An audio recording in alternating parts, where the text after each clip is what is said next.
All right, time to close out the week. It is Sunday. It is first pitch and a star-studded crew here, all from Wager Talk. I'm from Sports Memo. Tony Finn, Dave Koken, and Steve Merrill. We'll start out with you, Dave. How was your Saturday? Not very good, actually. Only had one baseball play, and I lost that. And that was it. I didn't like the card, and I guess with good reason. Lost a 6-5 decision on a first 5 bet. But it's been great.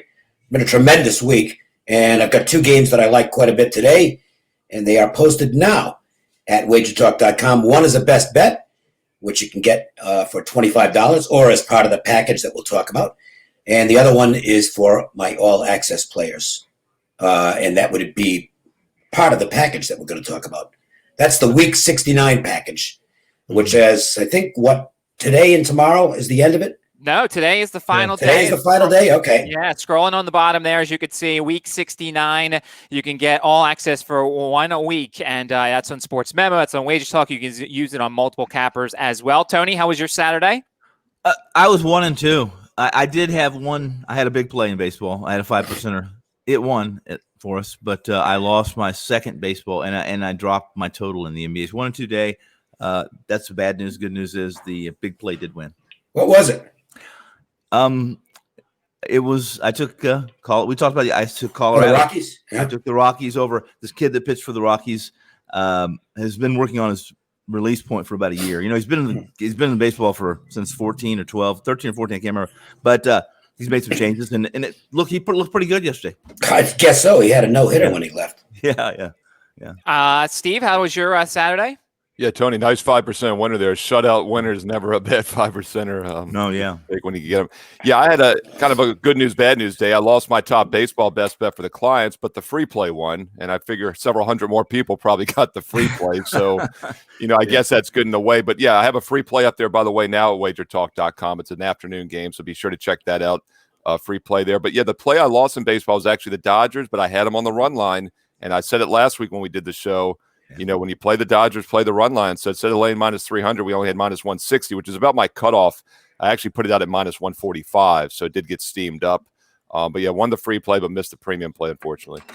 Yeah, yesterday I went 2-1, had the Red Sox in the first 5, held on for that one, had the first 5 under for the San Diego-Arizona game. Lost the first 5 under on the White Sox-Indians game. Renteria is on my list now. He's right up there with Gardenhire. He left the Anderson kid in way too long yesterday, and that blew him up. I don't understand this. Look, in 162 games, I'm less critical of a manager who leaves a guy in because, you got to save innings where you can and save your staff. It's a 60-game schedule. You got like 18 pitchers dressed. Just use them. I mean, it's pointless. The managers who are managing the same way they would in a 162-game schedule are making big mistakes. And Gardenhire, well, he fits that category. And Renteria, let's face it, he's not. There's a reason. I know Joe Madden was available and they wanted him, but if they thought that much of Renteria, they never would have cut him loose. With the Cubs. Yeah, I'm not sure he's the guy to take the White Sox to the promised land.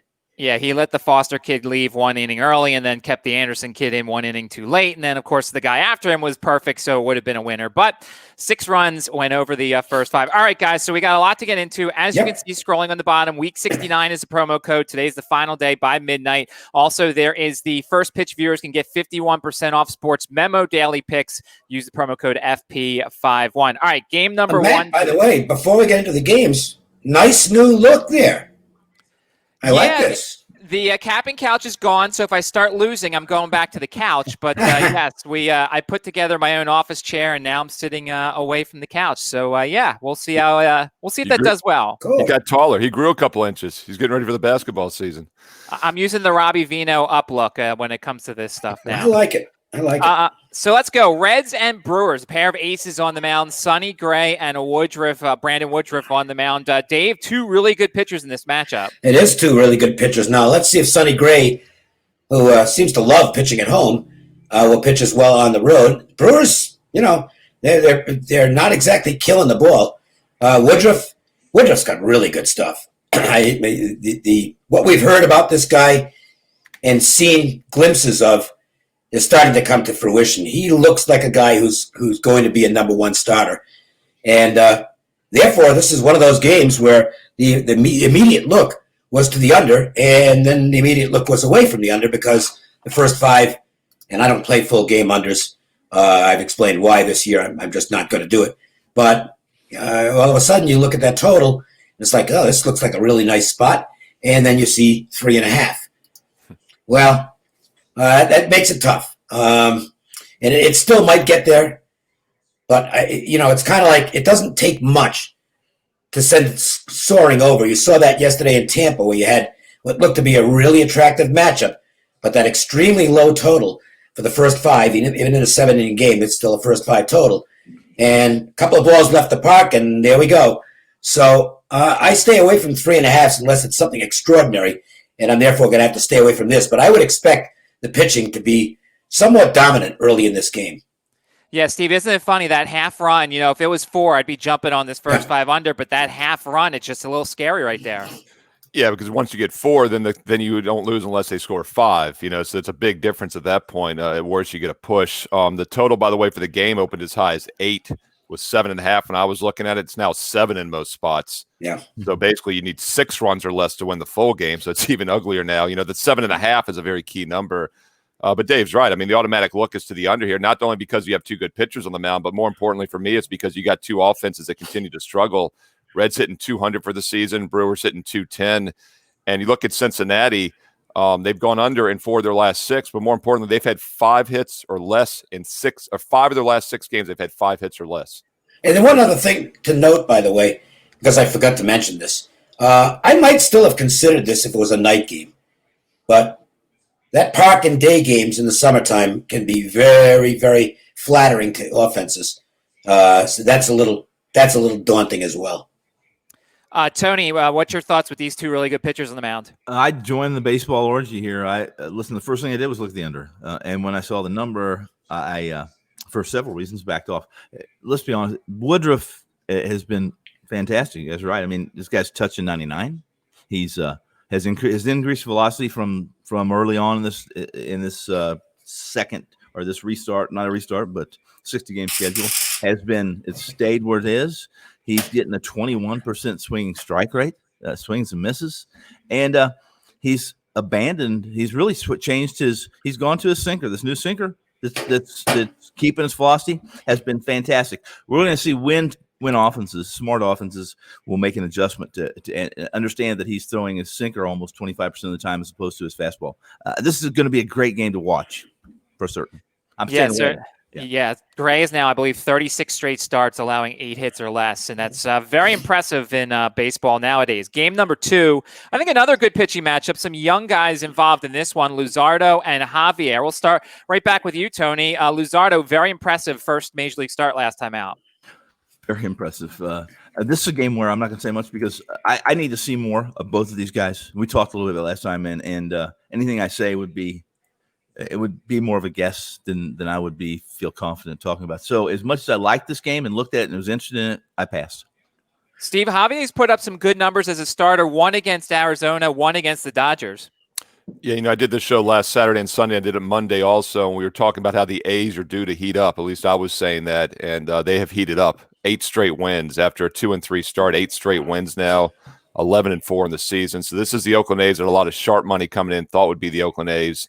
Still hitting just .213 on the season, but their bullpen's been fantastic, a 1.43 ERA. Houston's known for their bullpen, but their numbers are very mediocre this year. And we talked about the cheating scandals catching up to them. I just feel like Houston remains a play against team this year, especially in certain spots. Coming in, Oakland was a play on team, and they're red hot right now. Yeah, Dave, this Astros lineup, not as strong as they have been.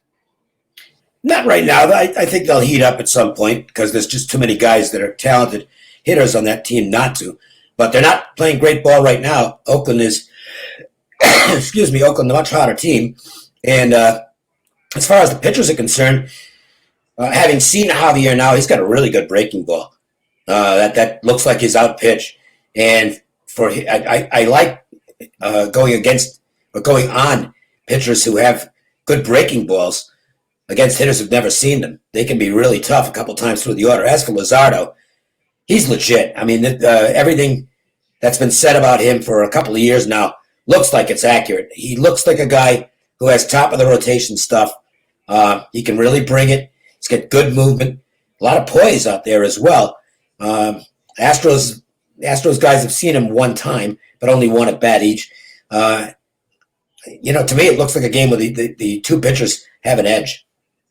Yeah, certainly. It should be a fun one in Oakland. All right, Sunday Night Baseball. So for those not familiar, there is no Cubs-Cardinals tonight. That is not Sunday Night Baseball. We don't even know if the Cardinals are going to play the Pirates. Definitely on Monday, no game. We don't know about the future Tuesday or Wednesday. So quick switch by ESPN is Indians and White Sox. Shane Bieber on the mound. Good switch. I saw a stat. Shane Bieber's 35 strikeouts are third most through 3 starts in MLB history behind Nolan Ryan and Garrett Cole. Steve, we'll start with you on the Sunday night matchup. Yeah, I mean, once again, your first look is that, maybe the under could be worth a look here. Indians' bullpen has been strong all year. Their offense struggles, batting 196 on the season.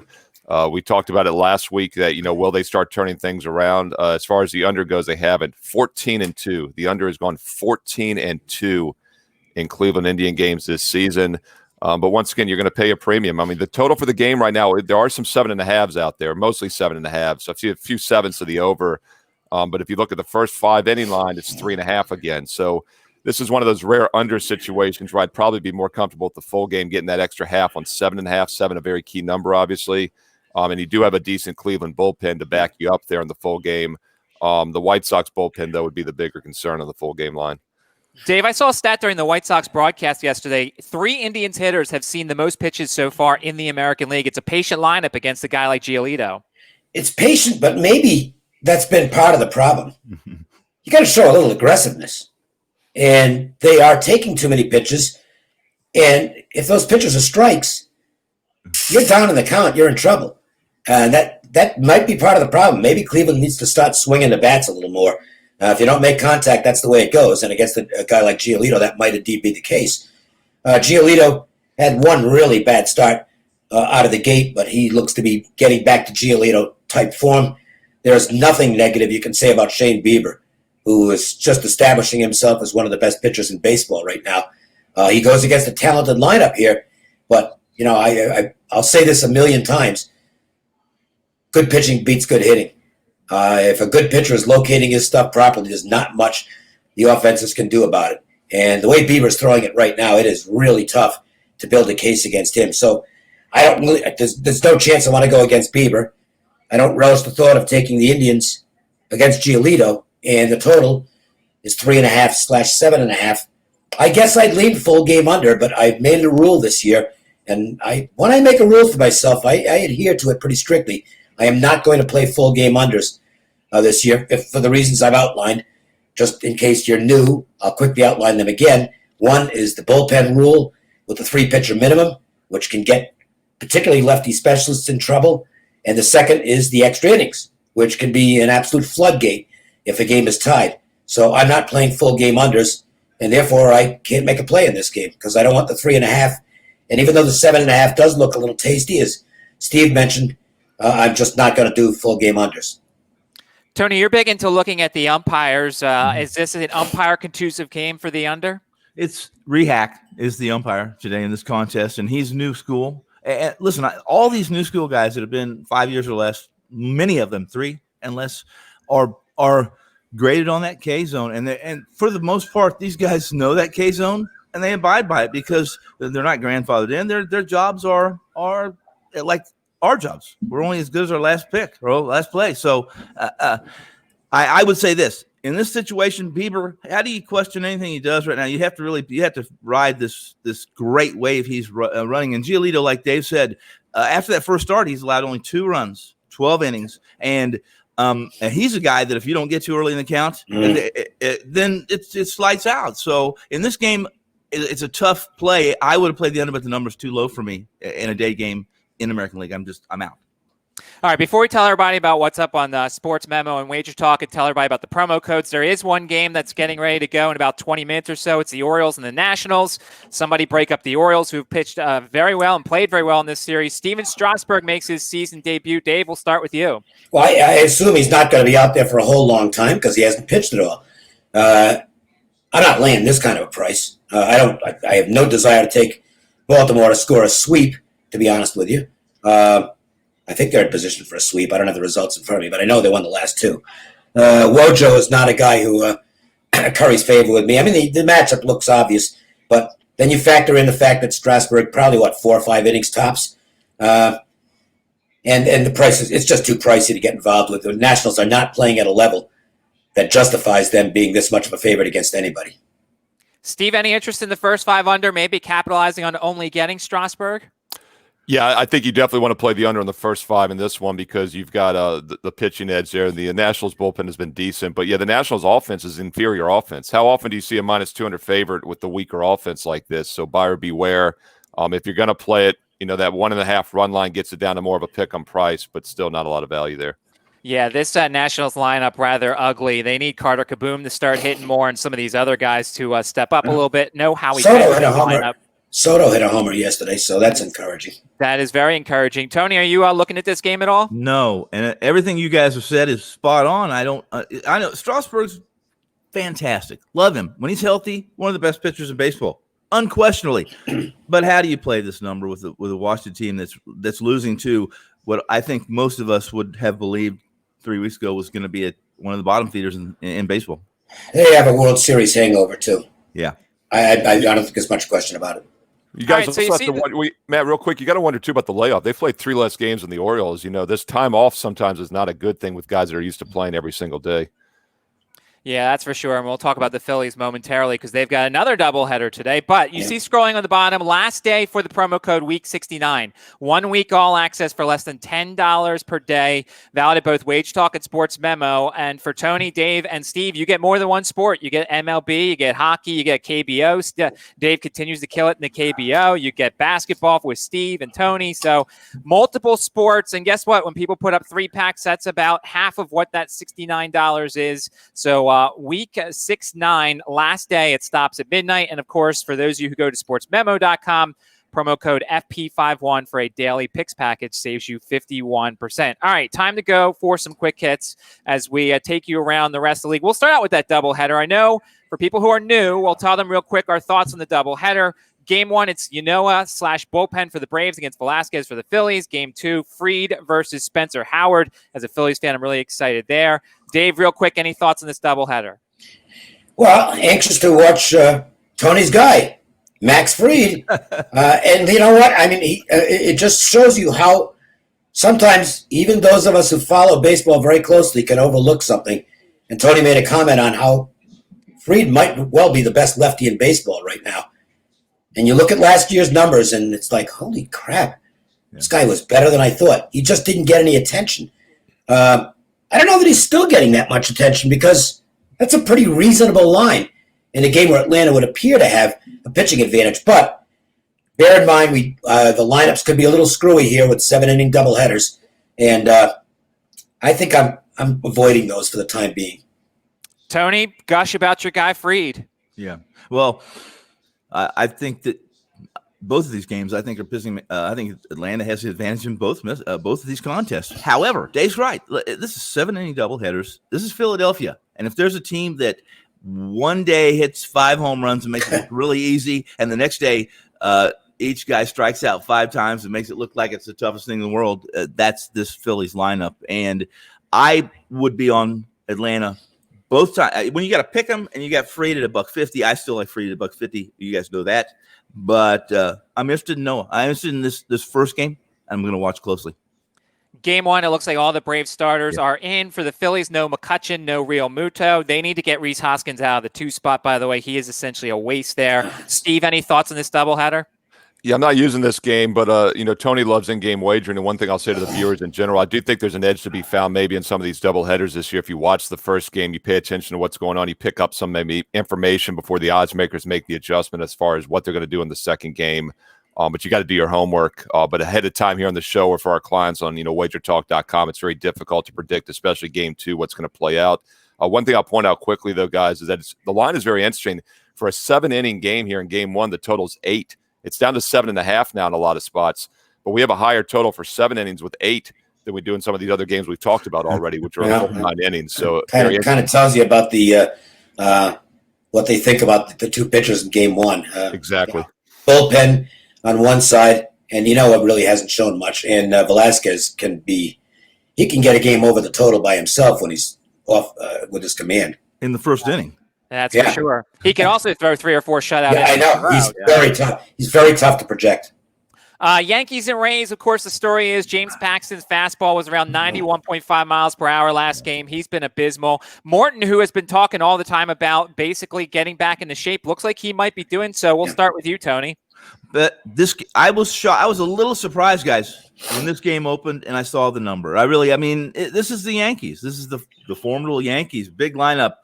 Paxton being probably a little bit overvalued in most situations, mostly because he is a Yankee. He made adjustments for that Yankee Stadium, and I have a lot of question marks about him right now. It's very difficult for me to play the Yankees right now. It's either the price or they have too many injuries, so I passed. Steve, I'm sorry. Yeah, I was just going to say, things are normal. Stanton's back on the DL. They are normal. That's correct. Exactly. That's what I was just about to say. Is no Giancarlo Stanton in the lineup. Steve, thoughts on this one? Well, once again, kind of like the Dodgers I touched on earlier, it's either run line or pass with the Yankees. Their last 12 games now, going all the way back to July 27th, their last 12 games, they've either won by 2 runs or more, they've lost outright, and they've lost outright in 3 of their last 4. So if you are going to play them, you want the run line. You don't want to be laying the big prices with them. Dave, what did you price this game at? I made the Rays 125.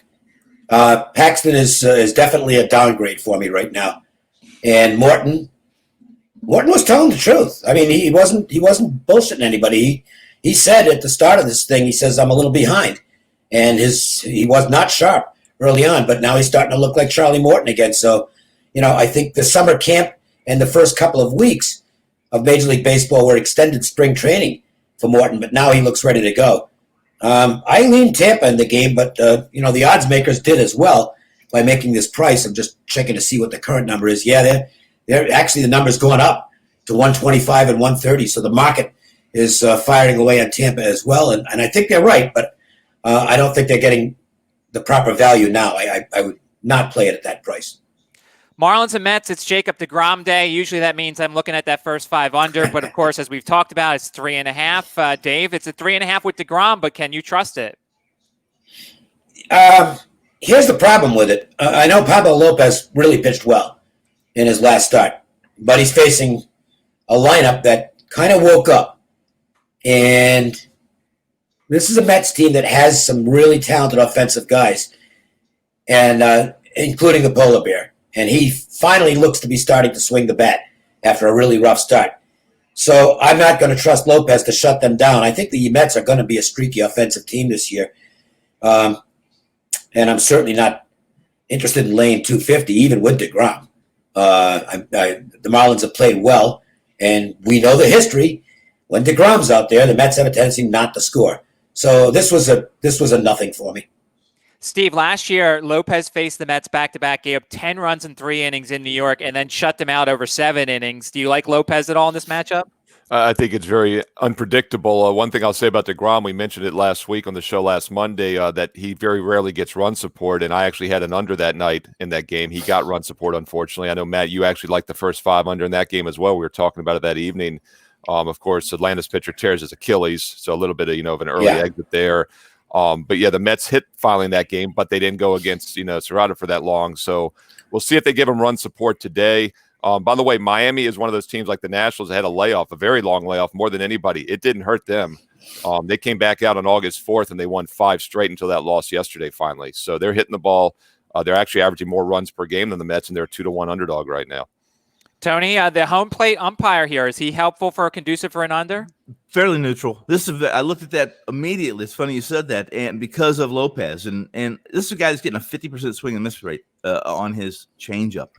Now, at first, the first game for him was perfect. It was the Orioles, right? We say that, but the Orioles were playing pretty good lately. And there's so many question marks. This I'm so interested in this Lopez, as you guys have talked about, mostly because of the CSW and the fact that he's young, and I want to know how consistent he can be with that changeup, because I'm one of the guys that believes it's the most important pitch in baseball in this era of strikeouts and home runs. I can't play this game, but I'm sure going to be. It's one of those games I have on my watch list today. I was ready to fire in the first 5 under in our next game, Tigers and Pirates, because I wanted Musgrove, I wanted Turnbull.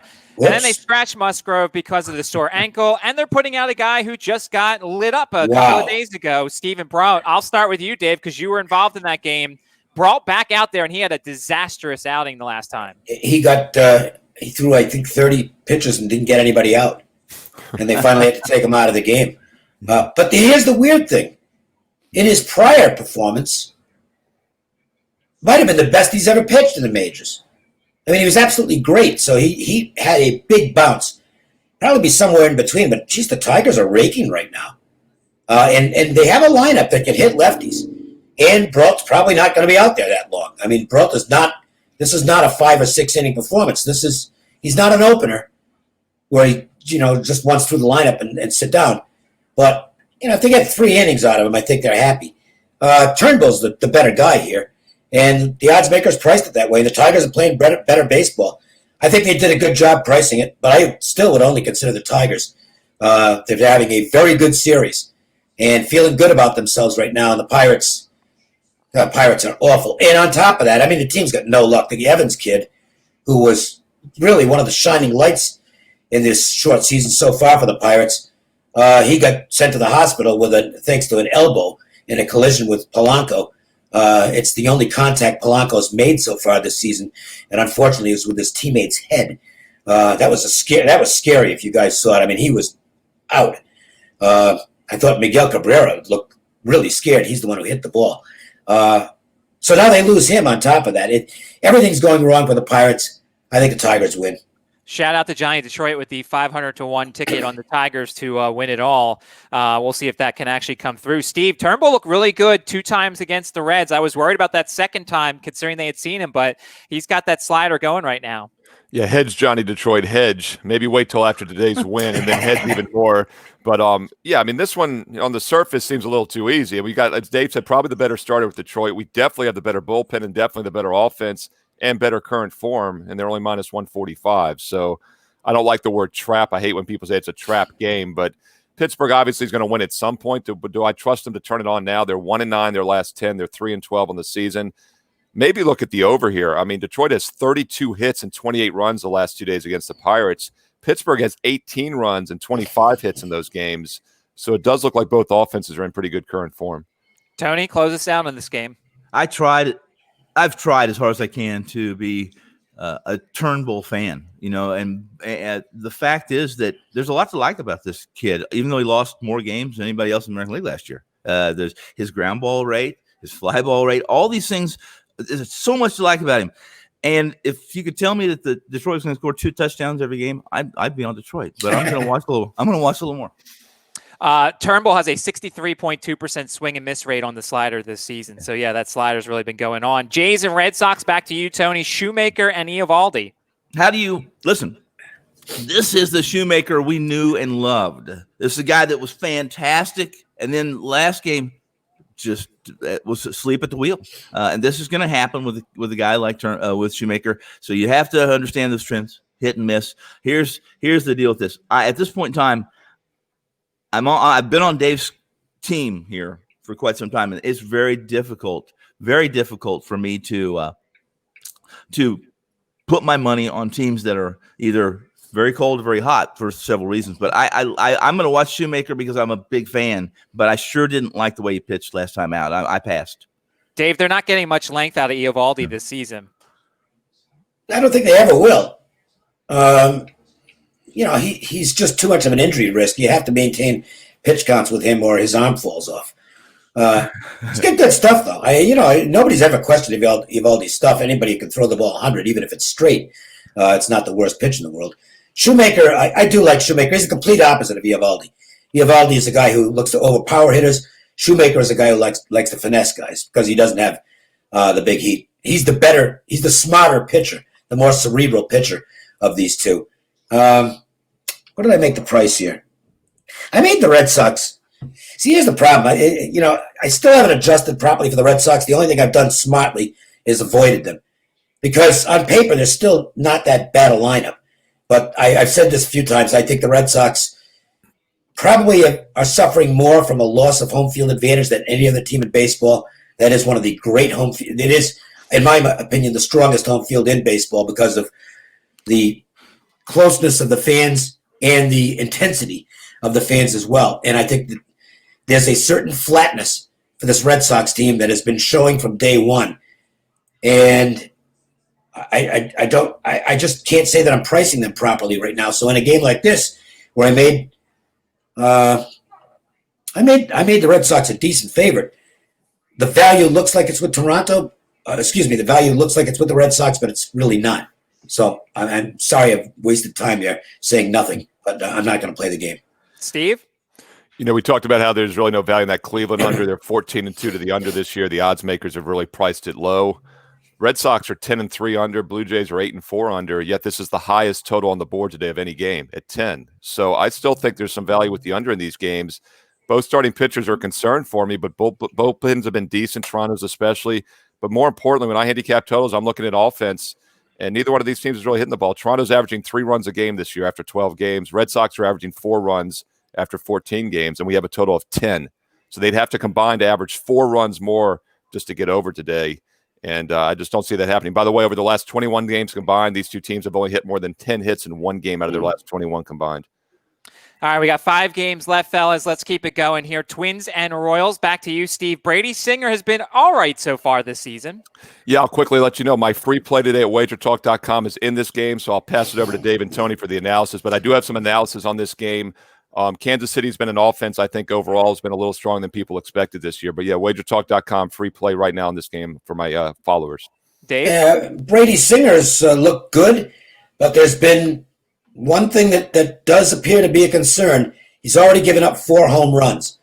So when he makes mistakes, they get clobbered, and he's up against a lineup that can do some clobbering here. Twins looking to avoid getting swept at Kansas City. I think that's something you have to factor in. Good teams, superior teams, rarely get swept. And as road favorites, they can be good plays in the finale of series. We certainly haven't seen the best yet of Berrios. What do you think, Tony? Yeah, you're going to get some inconsistencies from this guy. I mean, he was a great season last year, but I still think he overachieved a little bit. As far as Singer goes, home runs are a big concern with a guy who his fastball gives movement that is down in the zone, that keeps ground balls. And his sliders is put-away pitch, and for him to give up home runs is a bad sign for a kid that cannot give up home runs and be successful, especially with a team like Kansas City. Heaney and Lynn in Texas. This ballpark continues to play the under. Back to you, Tony.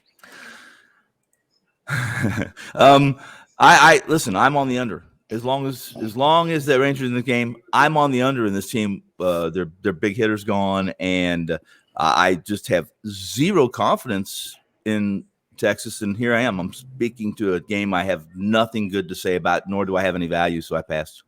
Dave? Not going against Lance Lynn. In his current form, he's been pitching great baseball. Angels lineup is superior, though. And maybe the light's going on for Heaney. He's got good stuff. And I'm telling you what, I watched his last start. It's like he looks like he really knows what he's doing out there right now. And Madden decided to let him pitch a little bit in this game. Let's see if that's the confidence booster for Heaney that he needs. I'm not saying he's a legit number 1 starter. He might have to be on this team, but he's a solid number 2 with his stuff, and he's still facing a Texas lineup that is not very daunting. So I think the Angels might be the right side in this game, but again, I just don't have the balls to fade Lance Lynn. Steve, sounds like a first 5 under potentially in this one. Yeah, I wouldn't disagree. I think the Angels' offense has really cooled off. Buyer beware by the Angels over the next week. They had 9 straight games where they scored 5 runs or more until this series began Friday. They've now scored 3 runs total the last 2 days, so they are definitely cooling off offensively. And this park is suppressing runs. And, yeah, by the way, we're seeing very quickly the adjustment, because I honestly don't ever recall seeing a 7.5 on a game in Texas. And that's what you're seeing today. So the odds makers, when we hear people say, we got sneaky value here. Yeah, the odds makers track the same stuff we do, and they've made a very quick adjustment. 7.5 it's low. Yeah, this whole crew is this Bill Miller crew, the umpire, really neutral. There's not going to be favor for either pitcher as far as the strike zone goes. It's going to be a neutral strike zone. Yeah, Matt, real quick before we leave, Dave brought up a good point about the park. Texas is now 6-1 under at home this year. Their road games are 5-1 to the over. And as I mentioned, Anaheim scored 5 or more 9 straight games until these 2 in the park. They've said 3 total. So if I see the Angels go out next week in their games, at home against Oakland, at home against the Dodgers, and keep hitting the ball, I mean, that's going to be an unbelievable confirmation how bad this Texas park is for runs. Yeah. By the way, there are some 4 still out there potentially for that one, that key number that we've talked about. Rockies and Mariners. Fun stat I found, the Rockies have scored just 15 runs in the first 5 innings of their last 7 games. So they have been a slow starter. I know yesterday we talked about Arizona in the first 5. Tony, what's your thoughts? Marquez and Sheffield. Well, Marquez is, if you ask any Colorado player or coach, they're going to say, and ask them who their ace is, it's Marquez. And as well as this team has, as slow as they've started, they seem to be really patient early in the counts, early in the game, and then they start hitting the ball pretty hard. Even they've hit the ball pretty hard in a park that's hard to hit the ball hard in Seattle. Away from home, their splits are not very good. Typically, they're a bad hitting team away. They're playing pretty good guys like that. I had the big game on them last night, but as much as I like Colorado, I think at this point in time, if you don't play against Seattle every time they take the field, you're missing an opportunity. And I'll tell you, I didn't play against them today, but I played against them yesterday. So I'll be looking to play against. First thing, I'm looking to play against Seattle almost every day. Dave, Sheffield's been good. Sheffield's been good that first time through the lineup. Yeah. It's the second time it's been pretty bad, Dave. Yeah, and his command leaves. It comes and goes, and he gets really wild. And look, I mean, the Rockies are they're a machine right now. I didn't see this coming. I don't know. I honestly don't know anybody who saw this coming. They were basically almost a unanimous pick to finish 4th in that division. The Giants looked like the worst team. Yeah. And the Rockies are playing great ball. I mean, they're feeling great about themselves. Their confidence level is high right now. Marquez is a dynamite pitcher. There's no reason Colorado doesn't win this game. It's pricey, but I'm sure not going to try and talk anybody against the Rockies. Steve, can you give any reason to back Seattle here? No, like Tony said, Seattle's a pure fade or pass on the game, and same with the Pittsburgh Pirates, who are 3-12. The difference is Seattle started 4-4. They've gone 1-7 now, their last 8. So we have had some value fading them in recent days. I think that value is probably going to be gone for a while now. Giants dodge. I was going to say, remember last year how Seattle went to Japan, started hot as could be. Yeah. I don't have the numbers in front of me, but they were, after that first 3-week stretch, 15-2. Yeah. I know, because my biggest future last year was under this Mariners win total. And they get off to this ridiculous start, and it's like, Jesus, I'm going to get killed on this. And I ended up clinching it with like 2 weeks to go in the season. It turned out to be a real easy winner. They're a terrible team. Wow. Yeah. Giants Dodgers here. Walker Buehler still on my shit list, but he's still trying. He must be a little bit rusty. He gets the Giants tonight, though, Steve. So maybe Walker starts to look like himself finally. Yeah, Buehler, right? No, we'll see if the Dodgers bounce back. As I mentioned, the loss. I had a nice free winner yesterday, which was a good news at WagerTalk.com. But as I mentioned at the top of the show, my premium play was the Dodgers.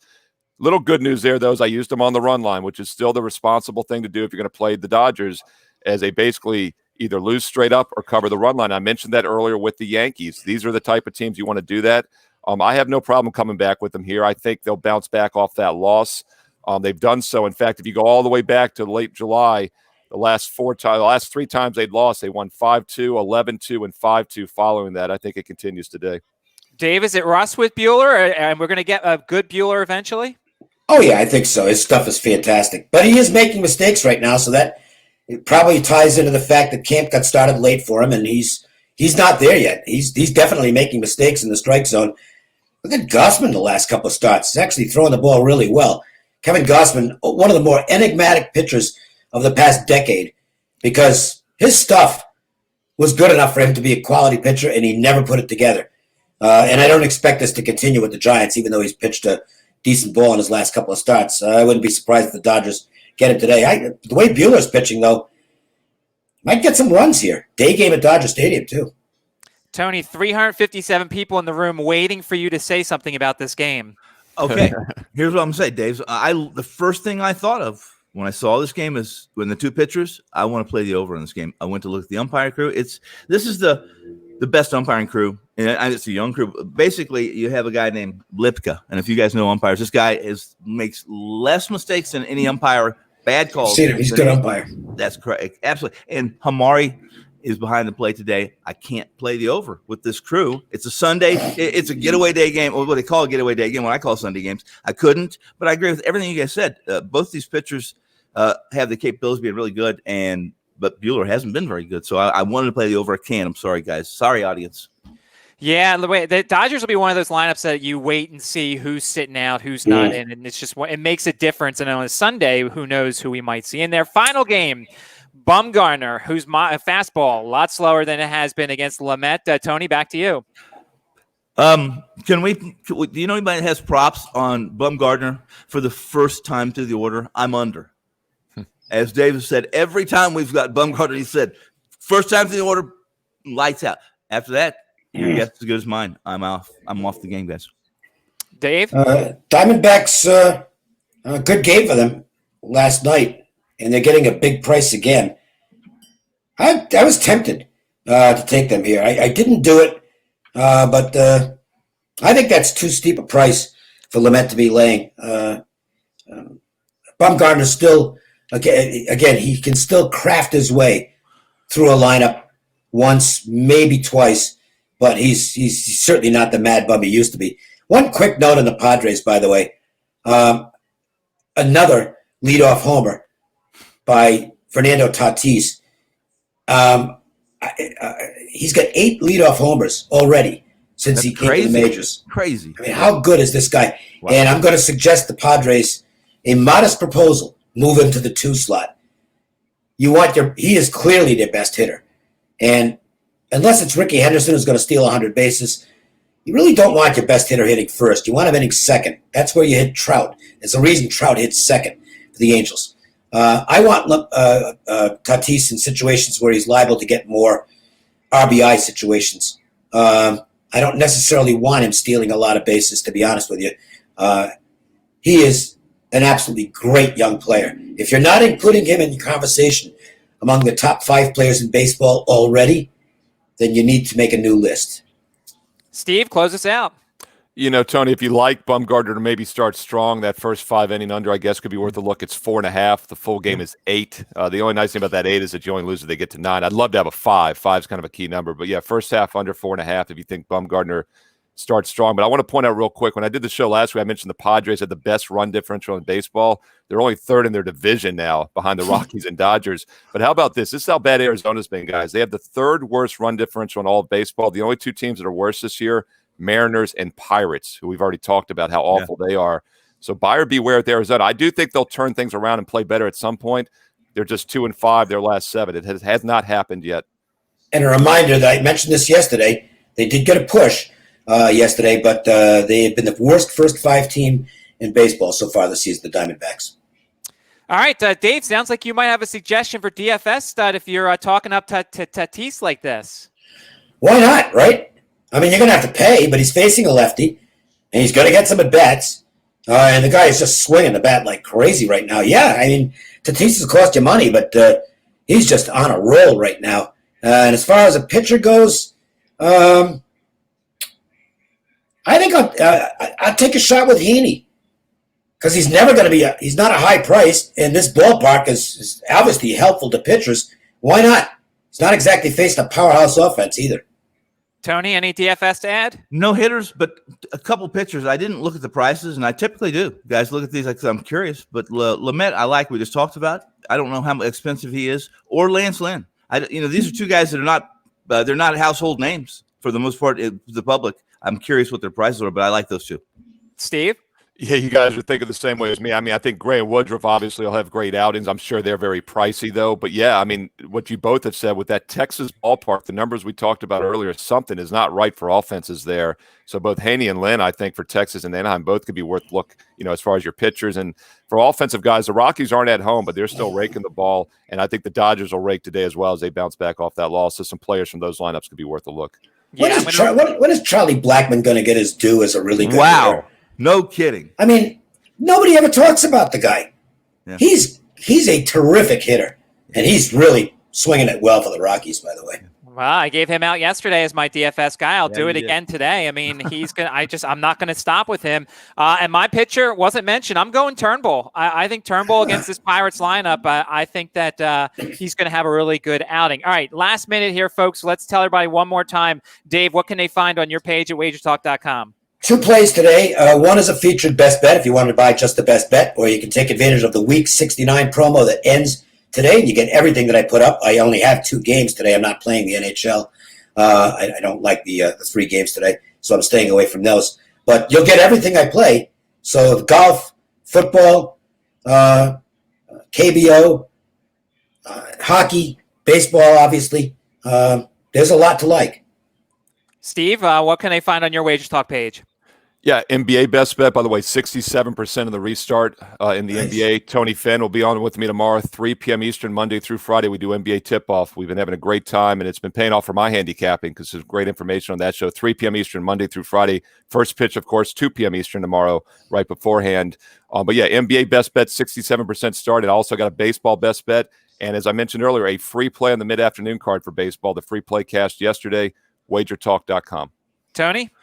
I didn't like the baseball card over the top today, but I do have 2 plays I really did like. I released both of those. That's all I have. No NBA. I would suggest everyone has here that you do take advantage of that Week 69 at Wager Talk, because there's a few plays tomorrow, both NBA and Major League Baseball, that could be big for me. No guarantees, but you're gonna get a week for the price of $69. And over on Sports Memo on my page, you'll get a 4% MLB best bet and a 3-pack. And don't forget, last day for this promo code as well, FP51, 51% off any daily picks packages on sportsmemo.com. So if it's me, Rocky Atkinson, Hunter, any of those guys over there, check us out on sportsmemo.com. And as everybody said, Week 69 ends tonight at midnight. All right, we will be back tomorrow at 2 o'clock. Andrew will be back in the hosting chair. Fellas, have a great Sunday. We will talk to you again soon. Thanks, Ciao. Matt. Ciao.